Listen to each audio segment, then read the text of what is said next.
Hello students, welcome to unique classes of right way. आज बच्चे stats में basics में हम लोग स्टार्ट करें क्लास नंबर 4 और क्लास 3 तक हम लोगों ने मीन डेविएशन कर लिया था। अभी तक हमने जो जो टॉपिक कवर कर लिया है वो है मीन, मीडियन, मोड। उसके बाद से डिस्पर्शन में हम लोग एंटर कर चुके हैं रेंज, क्वार्टाइल डेविएशन और मीन डेविएशन। लास्ट क्लास में मैंने आपको यहाँ तक कराया था कि मीन डेविएशन तीनों कंडीशन में निकालने का फॉर्मूला बताया था कि किस तरीके से निकाला जाता है इंडिविजुअल, डिस्क्रीट और कॉन्टिन्यूअस में। अब एक क्वेश्चन कराएंगे और ये नोट मैंने आपको लिखा दिया था कि अगर कोई सेंट्रल वैल्यू नहीं दिया हुआ है, मीन डेविएशन कितने तरीके से निकाला जा सकता है? 3 मेथड। एक तो होता है अबाउट मीन, सेंट्रल वैल्यू हमने 3 पढ़ी है, मीन, मीडियन, मोड। होते और भी है, ज्योमेट्रिक मीन, हार्मोनिक मीन, लेकिन वो हमारे कोर्स में नहीं है। तो मीन डेविएशन अबाउट मीन हो सकता है, मीन डेविएशन अबाउट मीडियन हो सकता है, and mean deviation about mode भी हो सकता है। तो वो जब मेंशन किया हुआ रहता है find the mean deviation about mean, तो सबसे पहले जो गिवन डेटा होता है उसको हम पहचानते हैं कि इंडिविजुअल है, डिस्क्रीट है या कॉन्टिन्यूअस है। उसका मीन निकालते हैं, फिर मीन से डेविएशन निकाल करके फिर उसका एवरेज निकाल देते हैं। अगर लिखा होता है अबाउट मीडियन तो सबसे पहले मीडियन निकालते हैं, और हमें मेथड आता है बच्चे, इंडिविजुअल, डिस्क्रीट और कॉन्टिन्यूअस तीनों में मीडियन निकालना आता है। अबाउट मोड होता तो पहले मोड निकालते हैं, फिर वो modulus absolute value of deviation निकाल करके फिर उसका एवरेज निकालते हैं। तो ये सब तो हम लोगों ने सीख लिया। लेकिन अगर कोई सेंट्रल वैल्यू नहीं है mentioned, find the mean deviation खाली लिखा हुआ है, कुछ नहीं लिखा हुआ, find the mean deviation about mean, about median, about mode, तब क्या करेंगे? तो मैंने आपको बताया था कि तब हम लोग मीन डेविएशन किसके अबाउट निकालेंगे, बताओ? मीडियन के अबाउट। अब कहोगे इसको इतना प्रेफरेंस क्यों दिया गया है? तो बच्चे ये देखा गया है न्यूमेरिकली, हमेशा प्रैक्टिकली, कि जब भी आप अबाउट मीन निकालते हो, अबाउट मीडियन निकालते हो, अबाउट मोड निकालते हो, तो सबसे छोटी वैल्यू मीडियन वाली आती है। तो इसलिए लोगों ने कहा कि हम लोग जब कुछ नहीं दिया होगा तो मीडियन ही निकालेंगे, ये मान ली गई है, तो हम लोग भी मीडियन के अबाउट ही निकालेंगे। जैसे एक क्वेश्चन देखो, मैंने कहा था कि इस पे क्वेश्चन कराएंगे नेक्स्ट क्लास में। तो एग्जाम्पल है, सीधा लिखा हुआ है, find the mean deviation, find the mean deviation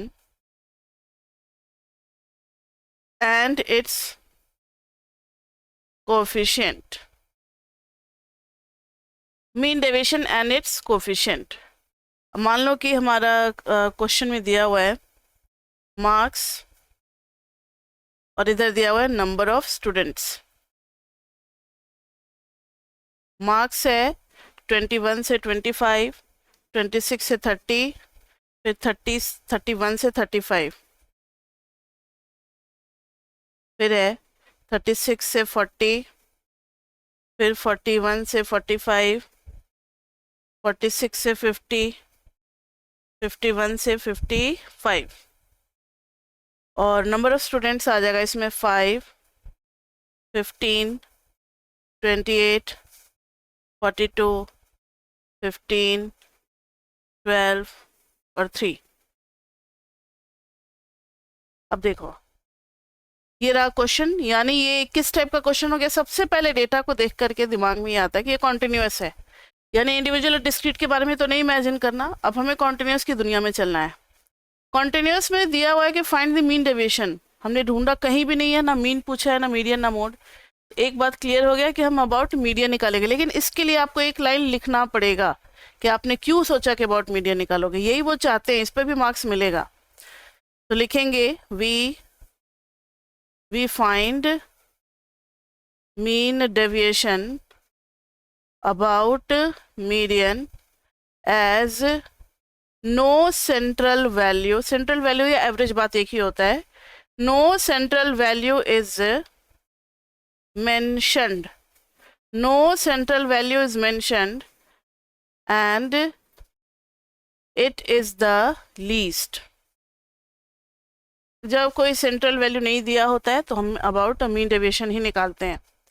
तो सबसे पहले हम अपने क्लास को देखेंगे कि क्या क्लास सही है, नहीं है ना सही। देखो ये 25 पे ख़त्म हो रहा है, 26 पे शुरू हो रहा है, तो सही तो नहीं है, तो क्लास का एडजस्टमेंट करना पड़ेगा। पहले आप लिख लो 21 to 25, 26 to 30, 31 to 35, 36 to 40, फिर है 41 to 45, 46 to 50, फिर है 51 to 55। लेकिन ये क्लास बच्चे कॉन्टिन्यूअस नहीं है, क्योंकि देखो ना, ख़त्म कहीं और हो रहा है और नेक्स्ट क्लास कहीं और से शुरू हो रहा है। तो अगर कोई डेटा आपके पास आ गया 25.5 या 25.4 या 25.9, उसको कहाँ एंटर करोगे, किस क्लास में? उसके लिए तो कोई क्लास ही नहीं बनाया, बीच में गैप हो गया। तो गैप के लिए आपको याद होगा कि हम लोग एडजस्ट करते हैं, दोनों को सम करके और बाई 2 कर देते हैं, यानी 26 प्लस 25 बाई 2, तो एवरेज ही आ जाता है। दोनों के बीच में 1 का गैप है ना, तो 25.5 आ जाएगा। समझ में आ गई बात? हर जगह क्या वही है, देख लो। हाँ जी, 1 का गैप है, 1 का गैप है, 1 का गैप है, 1 का गैप है, 1 का गैप है, तो 1 के गैप में एवरेज आएगा 0.5, तो 0.5 उधर एडजस्ट कर देना है, 0.5 इधर एडजस्ट कर देना है। तो हमारा क्लास बन जाएगा 20.5 से लेकर के 25.5 तक, इधर कर देंगे 25.5 से लेकर के 30.5 तक, फिर इधर हो जाएगा 30.5 से लेकर के 35.5 तक, फिर इधर हो जाएगा 35.5 से लेकर के 40.5 तक, फिर इधर हो जाएगा 40.5 से लेकर के 45.5 तक, फिर इधर हो जाएगा 45.5 से लेकर के 50.5 तक, इधर हो जाएगा 50.5 से लेकर के 55.5 तक। हालांकि अब स्टार्टिंग और लास्ट का जो है वो 20 और 55 भी रख सकते हो। कुछ बुक तो ये कहते हैं कि आपने डेटा को कैसे चेंज कर दिया, जब स्टार्ट ही हमारा 21 से हो रहा है तो 20.5 से लेने की क्या ज़रूरत है। लेकिन फिर वो क्लास का हाइट डिस्टर्ब होने के चांसेस रहते हैं, तो आपकी मर्जी, आप फर्स्ट और लास्ट को लो या नहीं लो, से कोई ज़्यादा फर्क नहीं पड़ने वाला हमारे सोल्यूशन पे। फ्रीक्वेंसी दे रखा है बच्चे 5, 15, 28, 5, 15, 28, 42, 15, 12 एंड 3। जिन बच्चों को समझ में आ गया वो मेरा वीडियो पॉज करके और आप अपने खुद से निकालो, उसके बाद से देखना कि मैम का आंसर कितना रहा है। आंसर मैच कर गया, थोड़ा आगे बढ़ा करके देख लेना, तो फिर आपको वीडियो देखने की ज़रूरत नहीं है। और आंसर नहीं मैच किया तो फिर एक बार भगा भगा करके फास्ट स्पीड करके वीडियो देख लो, अपना हो जाता है। तो बस अब मीडियन निकालना है। सबसे पहले तो मीडियन आएगा तभी मीन डेविएशन भी निकलेगा ना। मीडियन के लिए क्या बताया था मैंने, याद है किसी को? मीडियन के लिए क्या बताया था? आप बोलोगे नहीं, चुप हो जाओगे। CF निकालना है, क्यूमुलेटिव फ्रीक्वेंसी। कॉन्टिन्यूअस में क्यूमुलेटिव फ्रीक्वेंसी निकालते हैं, डिस्क्रीट में भी क्यूमुलेटिव फ्रीक्वेंसी निकालते हैं। वो तो इंडिविजुअल में n+1/2 कर देता है, अगर ऑड होता है तो, इवन होता है तो 2 का। मीडियन निकालने का याद आ गया। तो CF निकलेगा 5, 15 और 5 कितना हो गया 20, 20 और 28 48, 48 और 42 कितना हो जाएगा 2 लेकर के 50 और 90, ये हो गया 105, 107 और 10 117, 120। तो आपको पता है कि जो लास्ट वैल्यू आती है वो मतलब CF की लास्ट वैल्यू ही समेशन F होती है, क्योंकि आप ऐड करके वहां तक पहुंचे हो। मीडियन, अब मीडियन के लिए मीडियन क्लास पहले ढूंढना पड़ता है, तो n/2th क्लास, तो 120/2th क्लास कितना हो गया 60th क्लास। अब देखना 60 कहाँ लाई करता है, तो 60 तो मिल नहीं रहा है, 60 से जस्ट बड़ा मिल रहा है 90, तो हम 90 वाले क्लास को बोल देंगे कि this is our median class. ये हो गया मीडियन क्लास। तो मीडियन क्लास इज 35.5 to 40.5। अब मीडियन का फॉर्मूला आपको याद है, median is equal to L plus n/2 minus CF upon F into H। तो L is lower value of the median class, तो 35.5 plus n/2 is 60 minus CF एक पहले वाले क्लास की लेते हैं, तो CF हो जाएगा 48। F में कितना लेंगे, उसी क्लास की वैल्यू लेंगे, लाइक 42 और H कितना हो जाएगा उस क्लास का हाइट, तो 35.5 से 40.5 तक कितना हो गया 5 हो गया, 5 हो गया, यहाँ लगा देंगे 5। दिस इज 35.5 प्लस इधर हो गया 12, 12 इंटू 5/42, 2 से गया 6, 2 से गया 21, 3 2 जा 3 7 जा 5 2 जा 10/7, 10/7 को फिर करोगे तो 1.43 और ऐड करोगे तो 36.93। ये आ गया आपका मीडियन। अब हमें करना क्या है, मॉडुलस में x माइनस 36.93 करना है। फिर उसके बाद से f भी है, x निकाला हमने, नहीं निकाला है, तो कैसे आएगा फिर, अभी तो x का कॉलम बनाना चाहिए ना, x फिर x माइनस मीडियन में 36.93, फिर करना है f into x minus 36.93। x क्या होता है, middle value of the class. तो 20, इस दोनों को ऐड करो तो जरा कितना आ रहा है, 20.5 प्लस 25.5, तो 20 प्लस 25 इज 45 और 0.5 ऐड किया 46, 46 का हाफ कितना हो गया 23। पहला मिडिल वैल्यू लिखते ही, अब आपको क्लास का हाइट पता है कि 5 है, तो एक टेक्निक बता रहे हैं, सीधा 5 5 5 ऐड करते चलो, वो हर क्लास की मिडिल वैल्यू ही होगी। तो सीधा 28 और 33, ये ऐसा हम लोग इसलिए करें क्योंकि हर क्लास की हाइट सेम है, हर क्लास की हाइट क्या है, सेम है। 33 के बाद कितना हो गया 38, 38 के बाद 43, 48, 53। अब मॉडुलस में करेंगे x माइनस 36.3 और 93। मुझे पता है कि थोड़ा सा आपको ये दिक्कत होगी, लेकिन ऐसी कोई खास दिक्कत नहीं होने वाली क्योंकि कैलकुलेटर है हमारे पास। तो बच्चे देखना, जब डेविएशन आप करोगे तो x माइनस 36.93 कितना हो गया, 23 माइनस 36.93, तो ये आ गया 13.93। 10 तो डिफरेंस हो गया और 13, ठीक है। अब नेक्स्ट आ जाएगा 28 माइनस 36.93, ये आ जाएगा 8.93। नेक्स्ट आ जाएगा 3.93, नेक्स्ट आ जाएगा 1.07, नेक्स्ट विल बी 6.07, नेक्स्ट हो जाएगा 11.07, 16.07। अब हमें f के साथ मल्टीप्लाई भी करना है, f ये रहा। कोई बात नहीं, टाइम लगेगा तो लगेगा, तो उसके लिए तो टाइम अलॉट किया गया होगा ना, अगर इस टाइप का क्वेश्चन पूछते हैं तो। वैसे कम चांस है कि आपसे पूछा जाएगा इको ऑनर्स में, लेकिन दूसरे कोर्सेज में तो पूछ सकते हैं। तो चलो यहाँ देखते हैं, 5 इंटू 13.93 मल्टीप्लाई करके लिखते चले जाना है।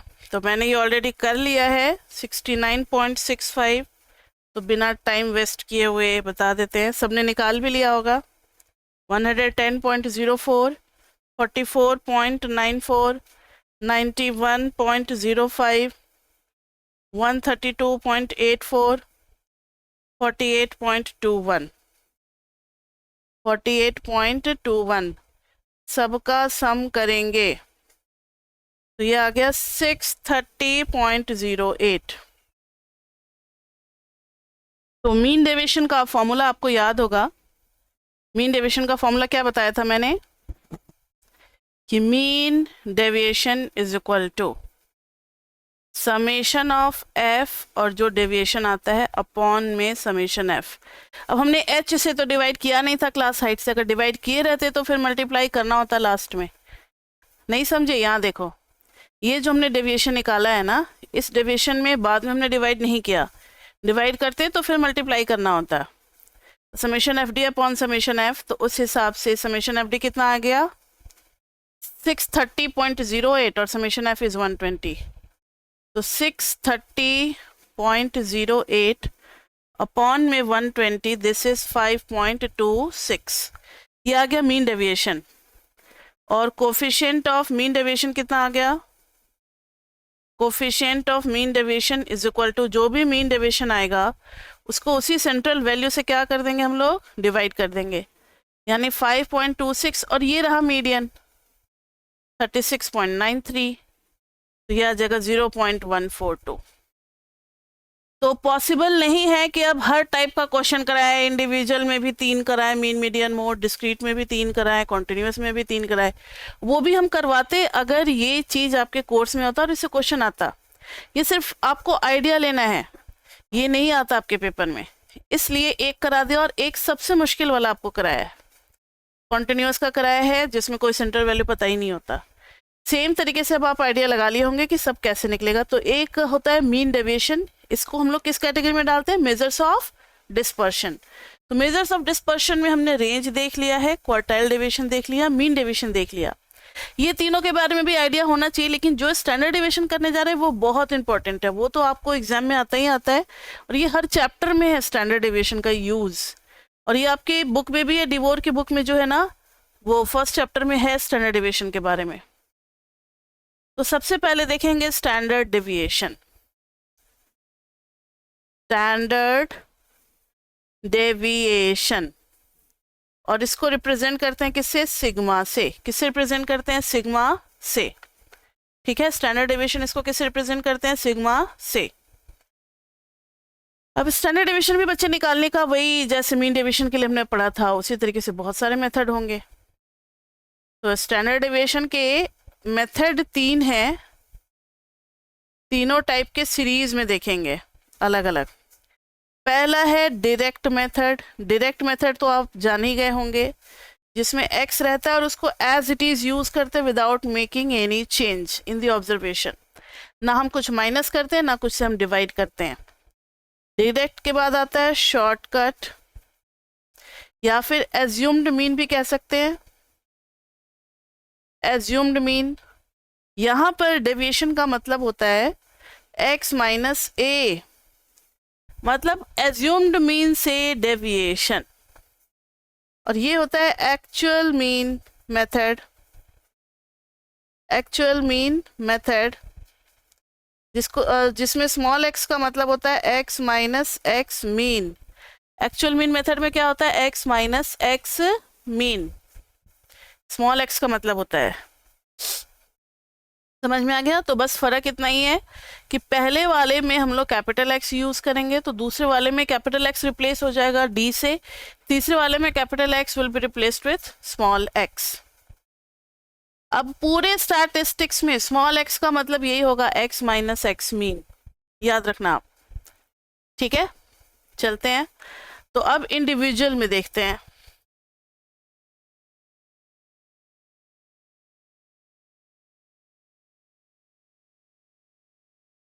इंडिविजुअल में तीनों मेथड देखते हैं। इंडिविजुअल में डायरेक्ट, फिर है दूसरा शॉर्टकट, तीसरा है एक्चुअल मीन। तो देखो बच्चे, इसका फॉर्मूला हो जाता है sigma is equal to root under summation of x square upon N minus summation X by N का होल स्क्वायर। ठीक है, मैंने क्या कहा था कि जो फर्स्ट का फॉर्मूला होता है वही शॉर्टकट और वही एक्चुअल मीन में भी होगा, बस फर्क ये होगा कि x को d से रिप्लेस कर देना है। तो D square by N minus summation d by N का होल स्क्वायर, और यहाँ पर आ जाएगा summation of small x square by N minus summation of small X by N का होल स्क्वायर। ये आ गया actual mean, shortcut and direct. अब एक क्वेश्चन कर लेते हैं, तो ज़्यादा इसमें क्वेश्चन कराना मतलब बनता है क्योंकि ये बहुत इंपॉर्टेंट टॉपिक है। मैंने इस पे नहीं लगाया था स्टार, तो आपको फिर ध्यान में नहीं होगा। इस पे 3 स्टार दे दिया, मतलब ये आपके कोर्स से बिलोंग करता है, आपके बुक का ही टॉपिक है, तो इसको काफ़ी ध्यान से पढ़ना है। पहले वाली 3 चीज़ें बस जानकारी के लिए रख लो, थोड़ा बहुत कम भी करोगे तो भी चलेगा, लेकिन स्टैंडर्ड डेविएशन बहुत इंपॉर्टेंट है। तो मान लो कि x है हमारे पास 1 2 3 4 5, बहुत ही सिंपल क्वेश्चन लिया है। अब पहले डायरेक्ट मेथड में 1 2 3 4 5, फिर इधर हो जाएगा एक्स स्क्वायर करेंगे तो 1 4 9 16 25, सबका सम करेंगे तो ये कितना हो गया 15, इधर कितना हो गया 25 में 55। दोनों समेशन आ चुके हैं, जब दोनों समेशन आ गए तो फिर सिग्मा में डाल देंगे। तो sigma is equal to root under summation of x square 55/5 minus 15/5 का whole square. This is root under 11 minus 3 का स्क्वायर 9, तो ये आ गया रूट 2। रूट 2 की वैल्यू होती है 1.414, तो लगभग वही हो गया। ये था इंडिविजुअल में कौन सा मेथड, डायरेक्ट मेथड। अब शॉर्टकट में आ जाओ, सेम क्वेश्चन को करते हैं शॉर्टकट से। तो दिस इज 1 2 3 4 5। अब d निकालेंगे तो x माइनस ए किसको ले ले, 2 को ले लें, a इज 2, फिर d स्क्वायर निकाल लेंगे। x minus 2, 1 minus 2 is minus 1, 2 minus 2 is 0, 3 minus 2 is 1, 4 minus 2 is 2, 5 minus 2 is 3। Square करेंगे 10149। आप कुछ भी a ले सकते थे, 9 4 13 2 15, 3 2 5 1 6 5। क्या लक है, सेम नहीं, ठीक है। अब यहाँ पर करेंगे तो sigma is equal to root under 15/5, मतलब फॉर्मूला पहले लिखेंगे, summation of D square by N minus summation D by N का होल स्क्वायर। तो ये आ जाएगा summation D square is 15/5 minus 5/5 का होल स्क्वायर, तो ये हो गया 3 और माइनस 1 यानी कि रूट 2। देख रहे हो, सेम आ रहा है। अब एक्चुअल मीन में करोगे। एक्चुअल मीन में एक बात मैंने नहीं बताई, कभी आपने सोचा कि समेशन एक्स की वैल्यू क्या होगी? समेशन एक्स है क्या, पूरा खोलते हैं बच्चे। Summation x is summation x minus x mean, और ये हो जाएगा 0। कहाँ से 0 होगा? First properties of mathematical mean. First property में यही बताया था मैंने कि sum of all the divisions taken from actual mean is always 0। Sum of all the divisions taken from actual mean is always 0। तो समेशन ऑफ स्मॉल एक्स जो है वो 0 हो जाएगा, 0 हो जाएगा। तो फिर फॉर्मूला ही छोटा हो गया ना, रूट अंडर सीधा summation of x square by n. So simple. ये x बाई 2 लग रहा है, एक्स स्क्वायर है ये, तो x में डाल दोगे 1 2 3 4 5। स्मॉल x क्या हो जाएगा? x minus x mean. अब मीन तो निकाला नहीं हमने, तो मीन निकालेंगे ना, summation x by n, summation x by n यानी 15/5 डेट इज 3। तो 1 माइनस 3 कितना हो गया? -2, 2 माइनस 3 इज -1, 3 माइनस 3 इज 0, और 4 माइनस 3 इज 1, 5 माइनस 3 इज 2, तो +2। देखो ये समेशन x तो 0 ही आ गया। तो हम करेंगे x का स्क्वायर यानी कि 4 1 0 1 4 4 4 8 2 10। तो summation of x square is 10। तो sigma is equal to root under summation of small x square upon n, यानी रूट अंडर 10/5 2, ये आ गया रूट अंडर 2। तो आप किसी भी मेथड से निकाल सकते हो। बेसिकली जब हमें निकालना होता है ना, तो हम लोगों के दिमाग में एक ही फॉर्मूला ये वाला सेट होता है। कोई काम भी कर रहे हो तो कोई न्यूमेरिकल या कहीं भी जरूरत होती है तो हम इसी फॉर्मूला को ज़्यादातर यूज़ करते हैं। लेकिन डेटा किस तरीके से प्रोवाइडेड होगा हमें नहीं पता। हो सकता है उन्होंने डी स्क्वायर का सम दिया होगा, डी का सम दिया होगा, या फिर summation of small x square दिया होगा, तब तो पहला वाला फॉर्मूला एप्लीकेबल नहीं होगा। इसलिए हमें सारे फॉर्मूले आने चाहिए, हमें सारा रास्ता पता होना चाहिए। मान लो आप अपने कॉलेज से घर तक जाते हो, आपके मतलब 9 रास्ते हैं। 9 रास्ते कैसे? 3 रास्ते डायरेक्ट मेथड से, 3 रास्ते शॉर्टकट से, 3 रास्ते एक्चुअल से, और फिर उसमें भी मतलब आप समझ लो इंडिविजुअल, डिस्क्रीट और कॉन्टिन्यूस है, तो 9 रास्ते हैं। आपको पता हर एक रास्ता होना चाहिए, क्योंकि किस दिन कैसा ट्रैफिक होगा, किस दिन कैसी सिचुएशन होगी आपको नहीं पता। तो आप अपने घर तक पहुंच जाओ, ये आपको आइडिया होना चाहिए। तो इसलिए जानकारी हम सबकी रखते हैं, लेकिन कोई एक रास्ता हमारा बहुत ईजी होता है, शॉर्टकट होता है, मतलब आराम से पहुंच जाते हैं। सीधा सीधा जो रास्ता होता है, जनरली जो बच्चे होते हैं वो सीधा रास्ता चूज करते हैं, टेढ़ा मेढ़ा होकर के क्यों जाएंगे गली कुचे से। तो ये हो गया इंडिविजुअल। इंडिविजुअल के बाद बच्चे हम लोग आते हैं डिस्क्रीट में। तो डिस्क्रीट में भी वही 3 मेथड, कौन सा? डायरेक्ट, शॉर्टकट, अब ज्यादा दिक्कत नहीं है, और फिर है एक्चुअल मीन मेथड। तो देखो डायरेक्ट में तो खाली x दिया होगा, नहीं डिस्क्रीट है तो f तो दिया ही होगा, ठीक है। तो यहाँ पर क्या करना है? f इंटू एक्स निकालना है, और f इंटू एक्स का स्क्वायर, यानी खाली x का स्क्वायर होगा और इंटू f करेंगे। तो यहाँ आ जाएगा summation of f into x square, यहाँ पे आ जाएगा समेशन f इंटू एक्स।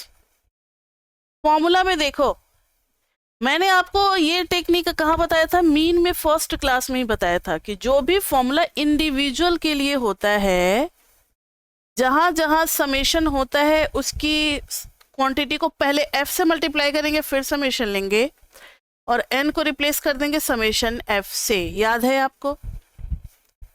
तो यहाँ जो एक्स स्क्वायर है, समेशन से पहले एक्स स्क्वायर किससे मल्टीप्लाई होगा, एफ से, फिर समेशन लेंगे। यहाँ जो एक्स है ये पहले किससे मल्टीप्लाई होगा, एफ से, फिर समेशन लेंगे और एन को रिप्लेस कर देंगे समेशन एफ से। तो यहाँ देखो, अब आप समझ गए होंगे। तो ये आ जाएगा root under summation f into x square minus, ये पूरे का समेशन है, समेशन एफ इंटू एक्स, इसके नीचे एन है और इसके नीचे एन, मतलब एन की जगह पे क्या डालते हैं हम लोग, एन लिख दोगे तो भी कोई गलत नहीं होगा, लेकिन तरीका ये होता है। याद हो गया? शॉर्टकट में भी x और f हमें दिया होगा तो सबसे पहले हम d निकालेंगे x माइनस a करके, फिर f इंटू डी चाहिए, फिर f इंटू डी का स्क्वायर चाहिए। तो यहाँ आ जाएगा f इंटू डी का स्क्वायर, यहाँ आ जाएगा समेशन f इंटू डी। तो ये स्टैंडर्ड डेविएशन आ जाएगा root under summation f into D का square upon summation f minus summation f into D by summation F का होल स्क्वायर। ये हो गया शॉर्टकट मेथड। शॉर्टकट के बाद आ रहे हैं एक्चुअल मीन पे, तो x होगा, f होगा। तो एक्चुअल मीन मेथड में मीन तो चाहिए, तो f इंटू एक्स करेंगे, समेशन एफ एक्स करेंगे, समेशन f, तब जा कर के हमें मीन मिलेगा summation F x by summation f। उसके बाद से x माइनस एक्स मीन करेंगे, फिर f into x minus x mean करेंगे। ठीक है, लेकिन x माइनस एक्स मीन से बात नहीं बनेगी ना, उसका स्क्वायर करना पड़ेगा फॉर्मूले में। तो यहाँ आ जाएगा summation f into x minus x mean का होल स्क्वायर। तो फॉर्मूला हो जाएगा root under summation f into x minus x mean का होल स्क्वायर अपॉन में समेशन f।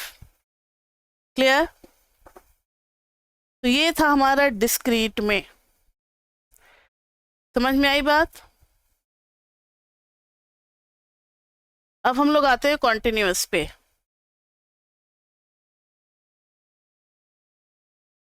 वैसे डिवोर बुक के अकॉर्डिंग खाली ये वाला मेथड बस आपको ध्यान में रखना है, ये बस सबसे पहला और बेसिक मेथड इंडिविजुअल का डायरेक्ट मेथड। क्योंकि कैलकुलेटर अलाउड है तो सभी बच्चे इसी को करना पसंद करते हैं। कैलकुलेटर अपना काम करता है, एक ही फॉर्मूला याद होता है, लेकिन हमें पता सब होना चाहिए। कॉन्टिन्यूअस, कॉन्टिन्यूअस में भी 3 मेथड होंगे। पहला आएगा डायरेक्ट, दूसरा आएगा शॉर्टकट, तीसरा आएगा एक्चुअल मीन। पहले फॉर्मूला ही लिख दे, फिर समझ में आएगा कि क्या क्या निकालना है। नहीं, पहले निकालते हैं। देखो क्लास दिया रहेगा, f दिया रहेगा, तो पहले x निकालेंगे मिडिल वैल्यू। x निकालने के बाद f इंटू एक्स करेंगे, फिर f इंटू एक्स का स्क्वायर करेंगे। तो यहाँ आ जाएगा f इंटू एक्स स्क्वायर, यहाँ पे आ जाएगा समेशन एफ एक्स। तो स्टैंडर्ड डेविएशन हो जाएगा root under summation f into x square by summation f minus summation F x by summation f का होल स्क्वायर। ये आ गया डायरेक्ट। अब है शॉर्टकट, क्लास और f। आपको पता है कि x तो निकालना ही पड़ता है हर हाल में, x हमारे पास होता थोड़ी है कॉन्टिन्यूस में। x के बाद d निकालेंगे x माइनस a करके, फिर f इंटू डी निकालेंगे, फिर f इंटू डी का स्क्वायर निकालेंगे। तो यहाँ आ जाएगा f इंटू डी स्क्वायर, यहाँ पे आ जाएगा समेशन एफ डी और यहाँ पे आ जाएगा समेशन f। यहाँ पर आ जाएगा summation f into D square. आप देख रहे हो कि फॉर्मूला लगभग सेम ही चल रहा है, सेम चल रहा है ना? देखो तो सेम फॉर्मूला चल रहा है, यानी इंडिविजुअल और डिस्क्रीट में फॉर्मूला सेम लगता है। ये भी मैंने आपको पहले बताया था। इंडिविजुअल सॉरी डिस्क्रीट और कॉन्टिन्यूस में फॉर्मूला सेम चल रहा है, बस फर्क ये है कि कॉन्टिन्यूस में x हमें निकालना पड़ता है और वहाँ x नहीं निकालना पड़ता। अब एक्चुअल मीन का देखो, एक्चुअल मीन में बच्चे क्लास होगा, फ्रीक्वेंसी होगी, एक्स होगा, फिर एफ एक्स निकालेंगे, समेशन एफ एक्स और समेशन एफ, तब जाकर के एक्चुअल मीन आएगा हमारे पास। लेकिन आएगा कैसे? जब पेन चलेगा तभी तो। चलो चल गया, मीन भी आ जाएगा। Mean is equal to summation F X upon summation F, mean आ जाएगा। मीन आने के बाद फिर अब हम डेविएशन लेंगे, किसका? x माइनस एक्स मीन के होल स्क्वायर का, ठीक है। और फिर उसको f into x minus x mean का होल स्क्वायर, तो यहाँ पे सम आ जाएगा बच्चे f into x minus x mean का होल स्क्वायर। तो स्टैंडर्ड डेविएशन का फॉर्मूला हो जाएगा summation f into x minus x mean का होल स्क्वायर अपॉन में समेशन f।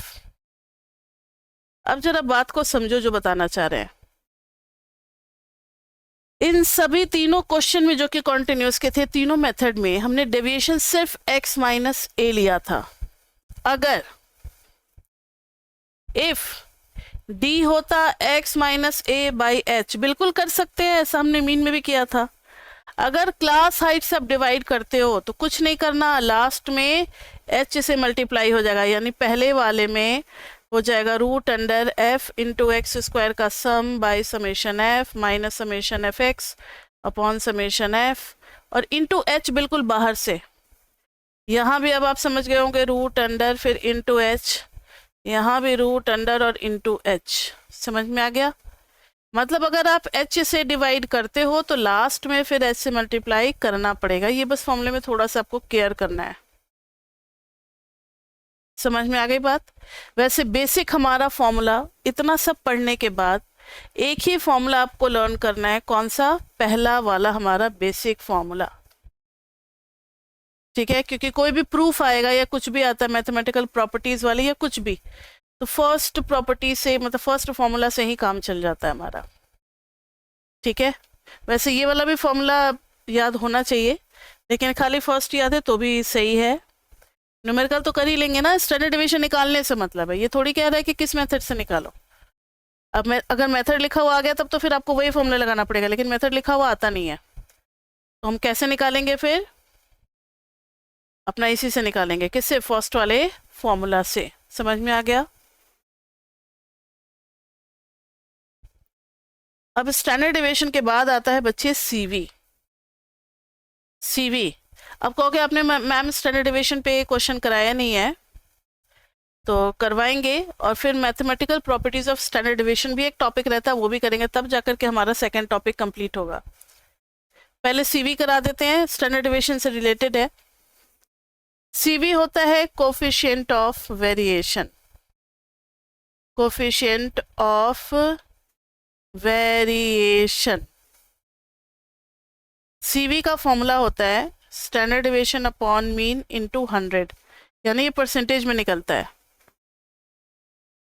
अब ये सब आपने 12th में पढ़ा भी होगा। अगर दो फॉर्म है ए और बी, और अगर सीवी ए का बी के सीवी से कम है, अगर ए का सीवी बी के सीवी से कम है, then A is less dispersed, then A is less dispersed. और क्या क्या हम लोग लैंग्वेज यूज कर सकते हैं? सीवी कम होना अच्छी बात होती है। ए इज मोर स्टेबल, मैंने क्या कहा? अच्छी बात होती है, तो डेटा ज्यादा स्टेबल है, ज्यादा फ्लक्चुएट नहीं करेगा। A is more consistent, more consistent.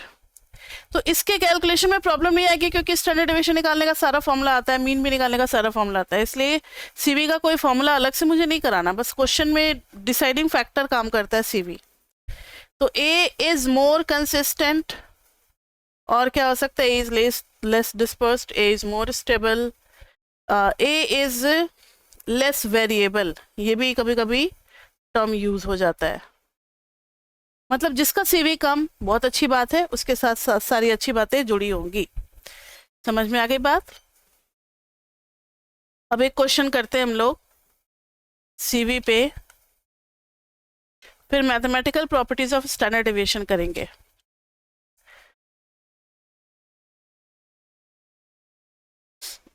CV पे तो खैर बहुत सारे क्वेश्चन बन सकते हैं, लेकिन फिर वही बात है कि आपको बहुत ही बेसिक लेवल पे सीवी पढ़ाना है, ज़्यादा क्वेश्चन को ट्विस्ट एंड टर्न नहीं करना है ताकि आपको दिक्कत ना हो।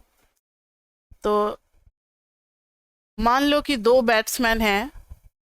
अच्छा, कुछ नोट बताते हैं। क्रिकेट मैच, सभी कोई फैन होते हैं क्रिकेट मैच के, ठीक है।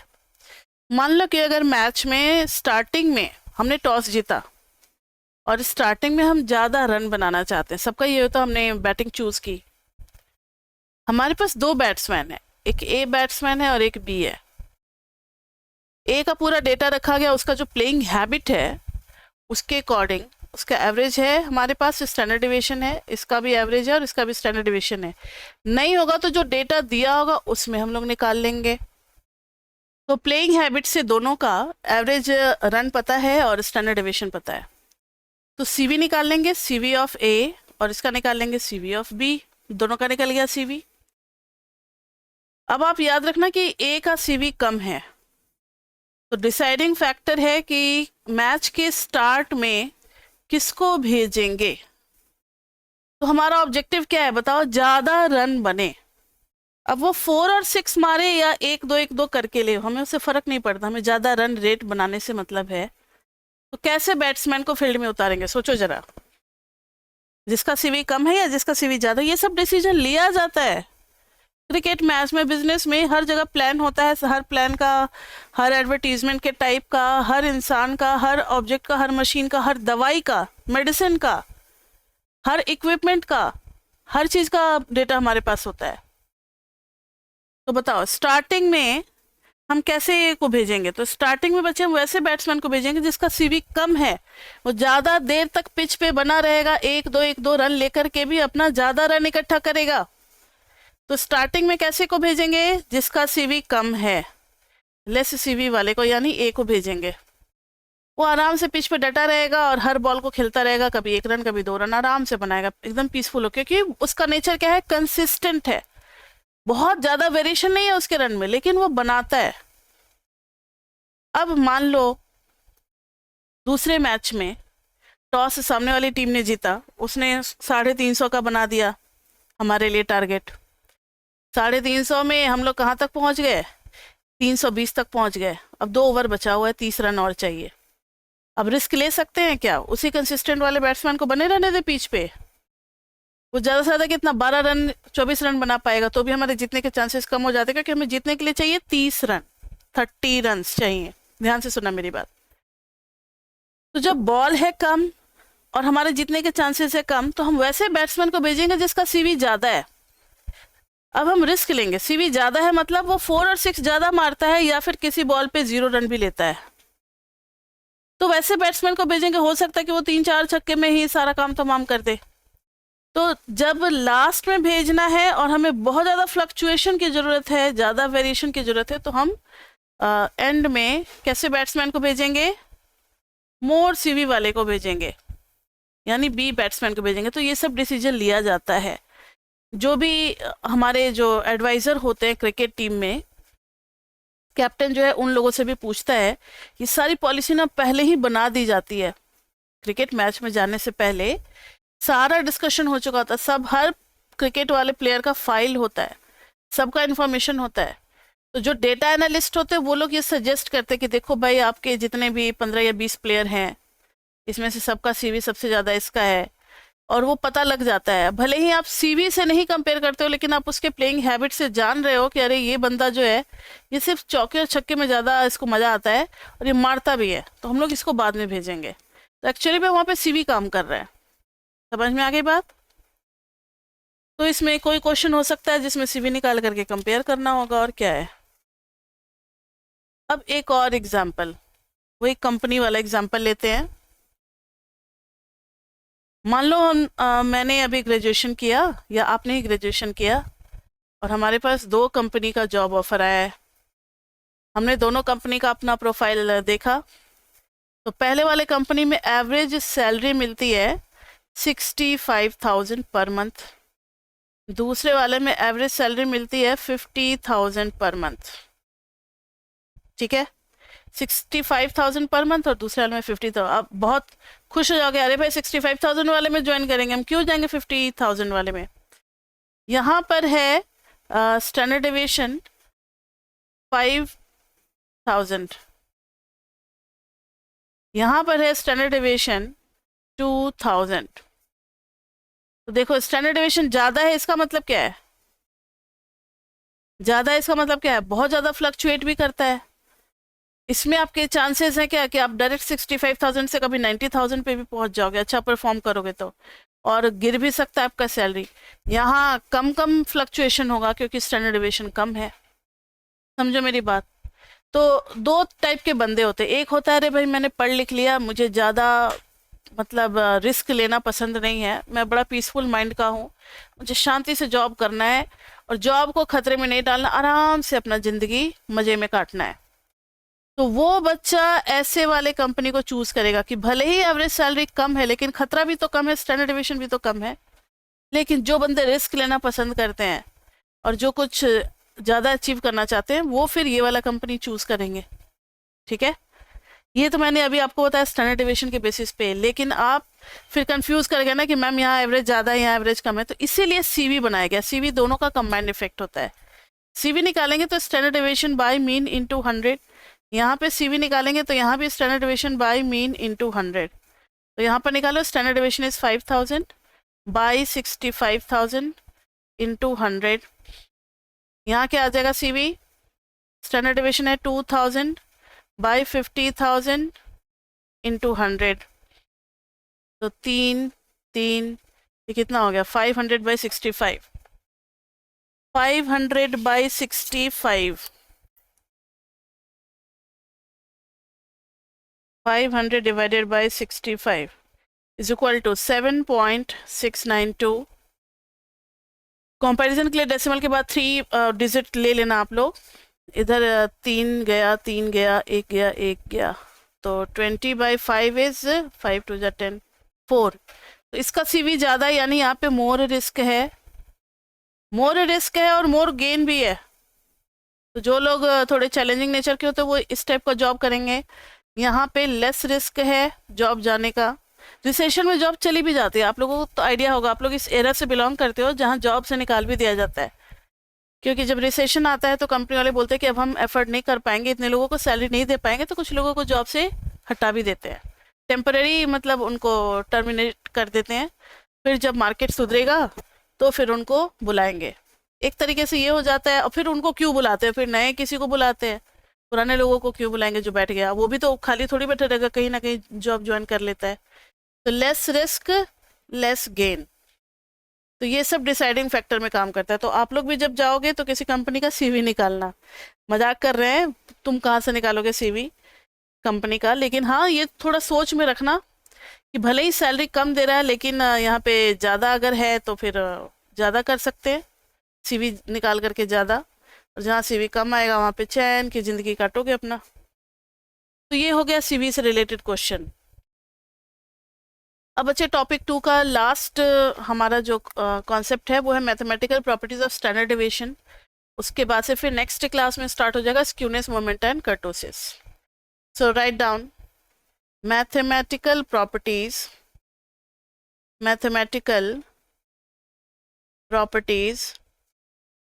Of standard deviation. Mathematical properties of standard deviation ये भी आपका बहुत जरूरी है, ये D4 में है, तो ये ध्यान से देखना है आपको। मैथमेटिकल प्रॉपर्टीज, पहला प्रॉपर्टी है property number 1, standard deviation is independent of change of origin and change of scale. यानी स्टैंडर्ड डेविएशन पे कोई फर्क नहीं पड़ता आप किस चीज़ से मल्टीप्लाई कर रहे हो, किस चीज़ को ऐड कर रहे हो, स्टैंडर्ड डेविएशन पहले जितना था अभी भी उतना ही रहेगा।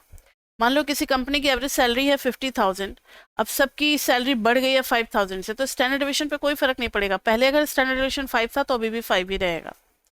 इंक्रीमेंट से स्टैंडर्ड डेविएशन पे कोई फर्क नहीं है, हाँ एवरेज जरूर बढ़ जाएगा लेकिन स्टैंडर्ड डेविएशन उतने का उतना ही रहेगा।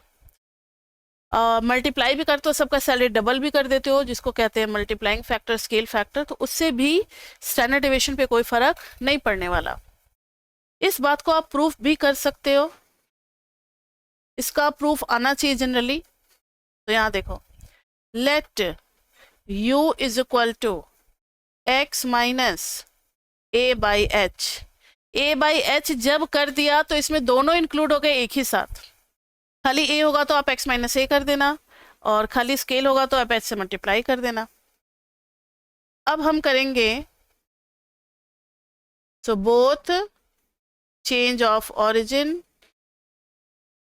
and change of scale and change of scale। तो यहां से देखो ना, x की वैल्यू निकालेंगे। x is equal to U H plus A. X bar कितना आ जाएगा, u bar into H plus A. ये मैथमेटिकल प्रॉपर्टी हमने पढ़ रखी है, किसकी, मीन की। मैथमेटिकल प्रॉपर्टी ऑफ मीन, कि किसी चीज को अगर प्लस माइनस किया है तो वो भी रहेगा, मल्टीप्लाई डिवाइड किया तो वो भी मीन में दिखेगा। अब आप एक काम करो, x माइनस एक्स मीन ले लो, तो ए कैंसिल हो जाएगा और आ जाएगा H U minus you mean. अब आप x माइनस एक्स मीन का होल स्क्वायर ले लो, तो ये आ जाएगा एच स्क्वायर और u माइनस यू मीन का होल स्क्वायर। स्टैंडर्ड डेविएशन का फॉर्मूला याद है, x माइनस एक्स मीन का होल स्क्वायर बाई n। तो यहाँ आ जाएगा summation x minus x mean का होल स्क्वायर की जगह क्या डाल देंगे, H square u minus you mean का whole square by n। h आ गया बाहर में। अच्छा, standard deviation is independent of change of origin, ध्यान से देखो, but depend on scale, but depend on scale, but लिखो यहाँ पर, बट हो सकता है मेरा अभी थोड़ा सा ध्यान कहीं और था, but depend on change of scale. तो अगर किसी का सैलरी डबल हुआ तो स्टैंडर्ड डेविएशन भी डबल हो जाएगा, अगर किसी का सैलरी डबल हुआ तो स्टैंडर्ड डेविएशन भी डबल हो जाएगा, लेकिन प्लस और माइनस से ज़्यादा फर्क नहीं पड़ता। बच्चे इसको आप थोड़ा सा चेंज कर लें। तो यहाँ देखो, h बाहर आ गया और अंदर में क्या रह गया, समेशन लगाया है मैंने, समेशन, h बाहर आ गया, summation of u minus you mean का होल स्क्वायर बाई n। अब आप इतने से क्वांटिटी का बताओ कि इसकी वैल्यू क्या हो गई, standard deviation of, standard deviation of क्या हो गया ये, u। So standard deviation of x is equal to h into standard deviation of u। So standard deviation of u is equal to standard deviation of x by h, और पहले भी हमने x by h ही किया था, तो same to same चल रहा है। यानी कि जो चेंज ऑफ स्केल होगा उस पर फर्क पड़ेगा। तो नोट में आप लिख लो, if x is doubled then standard deviation is also doubled, is also doubled, क्योंकि यहाँ पर क्या हो रहा है, स्केल फैक्टर काम कर रहा है। नोट में, if x is increased by 5, if x is increased by 5 then standard deviation does not change, कोई फर्क नहीं पड़ता है उसको, क्योंकि चेंज ऑफ ऑरिजिन से उस पर फर्क नहीं पड़ता। तो ये एक प्रॉपर्टी प्रूफ में आ जाती है, इसलिए इसका प्रूफ मैंने आपको करा दिया है, ठीक है। बाकी प्रॉपर्टीज का प्रूफ जरूरी नहीं है, तो बाकी प्रॉपर्टीज आपको खाली लर्न कर लेनी है। Property 2, standard deviation of first n natural number, standard deviation of first n natural numbers is root under n square minus 1 by 12। यानी कोई भी मिसिंग नहीं होना चाहिए। इसमें एक कंडीशन है कि अगर आपने नेचुरल नंबर लिया है तो सारे के सारे होने चाहिए, बीच में से कोई गायब नहीं होगा। मैंने एक एग्जांपल ले लिया 1 2 3 4 5, तो n कितना हो गया, 5 फर्स्ट फर्स्ट लिखा है, फर्स्ट एन नेचुरल नंबर, यानी 1 से ही स्टार्ट होगा। तो आपको इसके लिए कोई कैलकुलेशन करने की जरूरत नहीं है, स्टैंडर्ड डेविएशन सीधा आ जाएगा रूट अंडर 5 स्क्वायर माइनस 1/12, यानी कि 25 माइनस 1/12, 24/12 यानी कि √2। और ये हमने निकाला था, √2 आया भी था आज के क्लास में, तो याद होगा आपको। यानी अगर सीधा 1 से लेकर के 100 तक का निकालना है तो उसका निकल जाएगा standard deviation is equal to root under 100 square minus 1/12। समझ में आ गई बात? तो ये थी property number 2। Next is property 3। Property 3 is standard deviation is suitable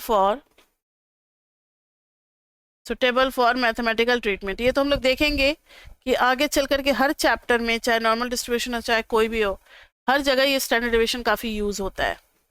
next is property number 4।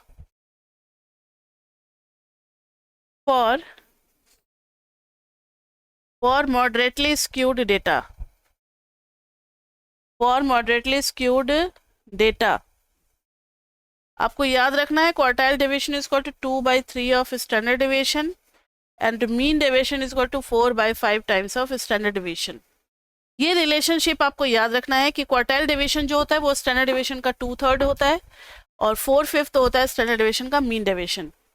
और अगर आपको सीधा सा quartile deviation is to mean deviation is to standard deviation, इसका भी रेशियो आप सीधा निकाल सकते हो क्वार्टाइल डेविएशन, और इसका आता ही होगा आपको बचपन में, ये 3 है ये 4 है, इनका सेम करके मल्टीप्लाई करके तो ये आ जाएगा 10:12:15, ये रेशियो चलता है। तो ये हो गई हमारी प्रॉपर्टी 4। प्रॉपर्टी 5 है,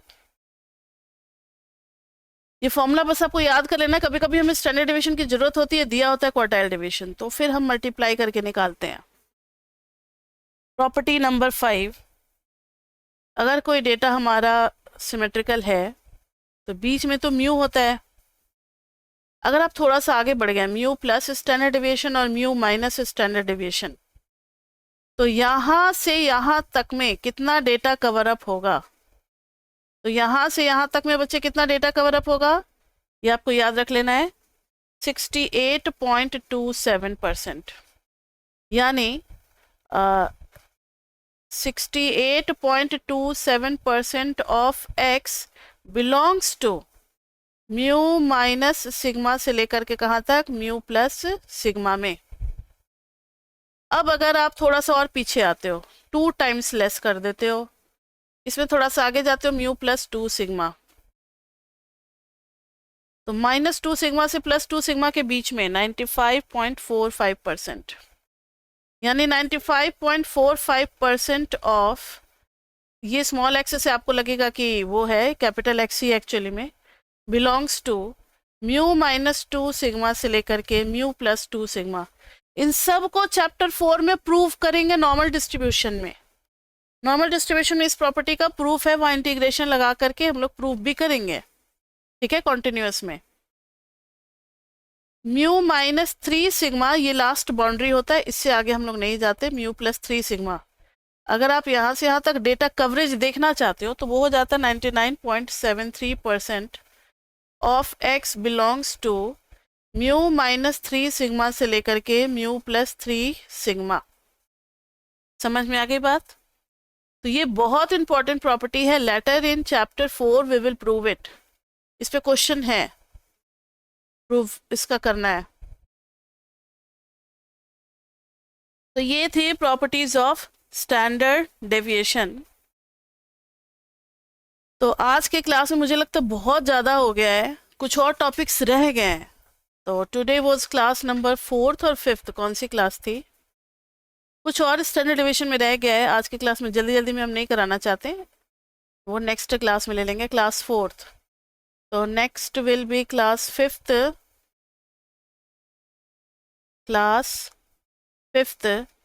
जिसमें हम लोग बेसिक्स में, अभी स्टैंडर्ड डेविएशन में 2 प्रॉपर्टीज रह गई है, एक तो कंबाइंड की और एक करेक्शन की। इन दोनों के क्वेश्चन में थोड़ा सा टाइम लग जाता है, तो पहले ये करेंगे हम लोग नेक्स्ट क्लास में। उसके बाद से फिर skewness moment and kurtosis start करेंगे। Skewness moment and kurtosis. तो कुछ जो बातें स्टैंडर्ड डेविएशन से रिलेटेड ये मुझे नेक्स्ट क्लास में कराना है। कुछ क्वेश्चन भी हम लोग प्रैक्टिस करेंगे, जो क्वेश्चन थोड़े से इसमें घुमा फिरा करके आ सकते हैं। मतलब आधा घंटा आप समझ लो स्टैंडर्ड डेविएशन में लगेगा, और फिर नेक्स्ट 1 आवर फिर हम लोग स्क्यूनेस मोमेंट एंड कर्टोसिस पे कर लेंगे। ठीक है बच्चे, तो अभी तक के लिए इतना ही। फिर मिलते हैं नेक्स्ट क्लास में, और स्क्यूनेस मोमेंट एंड कर्टोसिस के बाद फिर हम लोग डिवोर के अपने फर्स्ट चैप्टर पे चले जाएंगे। बिल्कुल बुक से अब फिर हम लोग कवर करेंगे सारे टॉपिक्स को। तो आप लोग बेसिक्स पढ़ते रहे, बेसिक्स जितना पढ़ोगे उतना फायदा होगा। क्वेश्चन कुछ ज़्यादा नहीं करना है बेसिक्स में, जो आता है उस पर हम 3 स्टार लगा ही देते हैं और क्लास में करवा ही दे रहे हैं, उतना एनफ है। ठीक है, तो अभी तक के लिए इतना ही। फिर मिलते हैं हम लोग नेक्स्ट क्लास में। Till then bye bye bye bye bye.